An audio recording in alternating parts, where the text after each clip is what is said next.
Hello दोस्तों, मुझे उम्मीद है कि आप सभी अच्छे होंगे। दोस्तों, जैसे कि बैंक निफ्टी का मैं आपके साथ डिस्कशन कर ही चुका हूँ, वहाँ पे हमने क्या डिस्कस किया था जल्दी-जल्दी से समझते हैं। एक तो मार्केट ने जब इस ज़ोन का ब्रेकआउट दिया था, आपको ट्रेडिंग डे हाई का ब्रेकआउट दे दिया था, प्रीवियस डे क्लोजिंग का ब्रेकआउट दे दिया था और एक इस स्विंग का भी आपको ब्रेकआउट मिल गया था।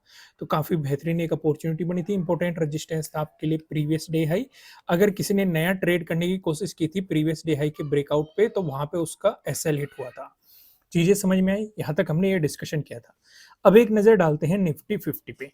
निफ्टी 50 पे काफी सिंपल सा चीजें था, अवॉइड करना ही ज्यादा बेहतर था। क्यों बेहतर था वो अभी मैं आपको समझाता हूं। कल आपको एक रेंज बताई गई थी कि 8 के दिन मार्केट साइडवेज रहा।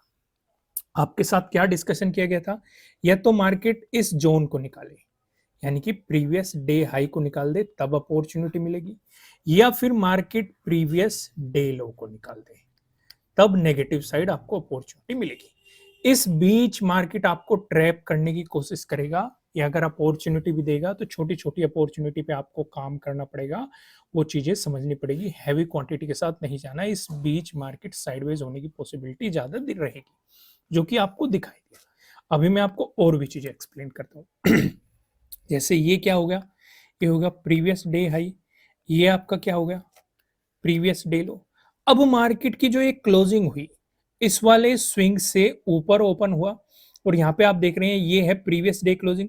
इससे नीचे चलना शुरू कर गया, पहली ही कैंडल चल रही है। अगर ये कैंडल यहाँ रुकती, एक दो कैंडल और बनती, ट्रेडिंग डे लो बनाती, उसका ब्रेकडाउन दे के चलती, तो प्रीवियस डे लो आपके लिए एक सपोर्ट के रूप में काम कर सकता था।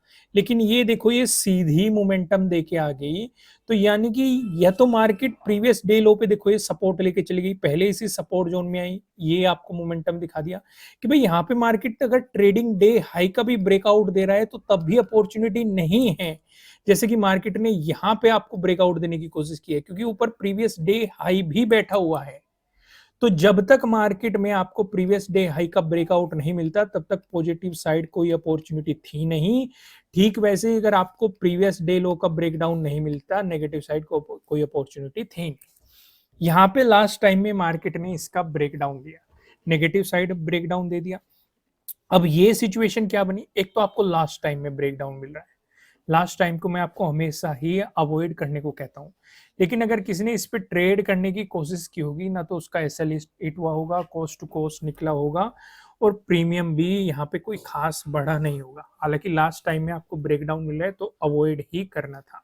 ठीक है, इस बीच काफी लोगों ने ट्रेड करने की कोशिश की होगी, जैसे कि ट्रेंड लाइन हो सकती है। काफी लोगों को यहाँ पे ट्रेंड लाइन दिखाई दी होगी, ब्रेकडाउन दिया होगा, नीचे सपोर्ट है प्रीवियस डे लो का, ये मोमेंटम कैप्चर करने की कोशिश की होगी, इस तरह के सिनेरियो क्रिएट करने की कोशिश की होगी। लेकिन मैं आपको हमेशा ही कहता हूं कि इस तरह के लालच में नहीं फंसना चाहिए। चलो यहाँ पे तो मोमेंटम दिखा दिया, अगर यहीं पे ही मार्केट ब्रेकडाउन होके यहीं पे ही साइडवेज चला जाता, और तो ज्यादा प्रॉब्लम हो सकती थी, खासकर एक्सपायरी वाले दिन। तो ऐसे सिनेरियो पे ध्यान क्या रखना चाहिए, जब आपको एक पर्टिकुलर रेंज दे ही गई है, तो जब तक इस रेंज में मार्केट घूमता है, आपको मार्केट से दूर ही रहना चाहिए। यही चीज हम कल को भी ऑब्जर्व करेंगे। अगर मार्केट फिर से इसी जोन में आता है, हालांकि कल का सेटअप अलग था, आज का सेटअप या आज का सिनेरियो अलग रहेगा। आइए अब इसे थोड़ा सा डिटेल में समझते हैं, जिससे कि आपको प्रॉपर तरीके से समझ में आए। लेकिन एक बार वन डे के टाइम फ्रेम पे देखते हैं। जैसे कि बैंक निफ्टी भी कहीं ना कहीं लेवल को होल्ड करने की कोशिश कर रहा है, वो चीज हमने बैंक निफ्टी में ऑब्जर्व करी है, साइडवेज जा रहा है। वही सिनेरियो आपको निफ्टी 50 में भी दिखाई दे रहा है। निफ्टी 50 भी कहीं ना कहीं इन लेवल्स को होल्ड करने की कोशिश कर रहा है, यहाँ पे रुकने की कोशिश कर रहा है। अब होगा क्या वो तो हम देखेंगे। लेकिन अगर हमें 19,400 के ऊपर ही प्राइस सस्टेन होता हुआ दिखाई देता है, तो हमारे लिए ज्यादा बेहतर है। क्योंकि ऊपर नीचे की तरफ आपके लिए एक सपोर्ट ये वाला जोन भी हो जाएगा। इस सपोर्ट का भी हमने भर भर के डिस्कशन किया, और यहाँ पे इंपॉर्टेंट लेवल भी है 19,200। क्योंकि अगर ये गिरावट आ गई, तो आपको ये सोच के नहीं चलना है कि मार्केट में नेगेटिव मोमेंटम की शुरुआत हो गई, क्योंकि ये वाला सपोर्ट जोन काफ़ी बड़ा इंपॉर्टेंट रोल प्ले करेगा। हालाँकि यहाँ पे इसका ब्रेकडाउन ज़रूर मिला है, लेकिन प्राइस नीचे सस्टेन नहीं कर पाया, फिर से मार्केट में आपको रिकवरी देखने को मिली। तो अगर वापस मार्केट इस पे आता है तो पॉसिबिलिटी है मार्केट सपोर्ट लेके आपको मोमेंटम दिखाए, तो यहाँ पे आपको प्राइस एक्शन पे रखनी पड़ेगी नज़र, क्योंकि अगर ब्रेकडाउन दे दिया तो फिर से आपको और भी नेगेटिव मोमेंटम नीचे की तरफ देखने को मिलेगी। चलो जब मार्केट इसके आसपास आएगा इसका डिस्कशन तब करेंगे, लेकिन फिलहाल समझने लायक चीज़ें ये थी कि मार्केट इस लेवल को कहीं न कहीं पकड़ के चल रहा है। एक मोमेंटम देने के बाद कहीं न कहीं साइडवेज होने की मार्केट कोशिश कर रहा है। आइए कल का स्ट्रक्चर किस तरीके से रहेगा उसे समझने की कोशिश करते हैं। इसे थोड़ा-सा बड़ा कर लेते हैं और थोड़ा-सा ज़ूम भी कर लेते हैं। ठीक है? आइए अब हम यहाँ पे डिस्कशन करते हैं। एक तो हमारे लिए इम्पोर्टेंट हो गया ये वाला ज़ोन। प्रीवियस डे हाई भी है हमारा यहीं पे और एक इम्पोर्टेंट रेजिस्टेंस भी है। दूसरा इम्पोर्टेंट क्या होगा? ये होगा आपके लिए प्रीवियस डे लो। ठीक है?